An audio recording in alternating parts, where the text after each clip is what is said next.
Public Art St. Paul is challenging assumptions. Public Art St. Paul embeds the culture of art in the infrastructure of the city. Public Art St. Paul is transforming how the city is built and sustained. Public Art St. Paul is a 25-year-old organization that brings artists right into the heart of the city, working with those who are envisioning and planning the city's future, who are designing the shape of its public realm, and I think importantly, transforming how its public spaces are experienced.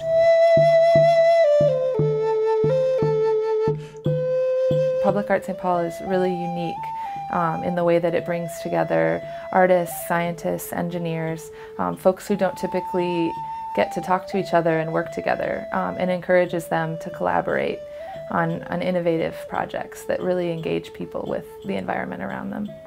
I've worked with many organizations. I've worked with major museums, nonprofits, all across the country and outside of the country. And Public Art St. Paul is unique. It is one of the few organizations that not only promotes public art, but it embeds public art in the infrastructure of its city. So what makes this work of art different from most works of art is that it's made by the city. So I like to call it city art, not just public art. So here's an example where a work of art is made out of the system of sidewalk maintenance.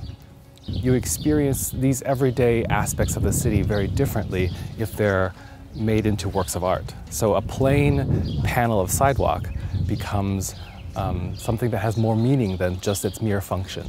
One of the challenges with systems such as stormwater is that those systems are largely invisible. And one of the roles that art can play is to make those invisible systems visible and comprehensible to the residents of the city. For example, through more visible railings, through more beautiful rain gardens, so that people really start to grasp the idea that they have a role to play in water quality issues. The University Avenue project is a gallery. It's a family album. It's a community album of its citizens, of thousands of people who work, live, go to school, shop, worship, and play along 6 miles of University Avenue from the state capitol to where it starts, across from the Minneapolis border. And for a large-scale project like this, unprecedented in St. Paul, to be produced by a small public art organization like Public Art St. Paul is amazing. I think people have a tremendous affection for this city. It's a beautiful city. And together, I think that public art is really the civic collaboration of creating the beautiful city in our time.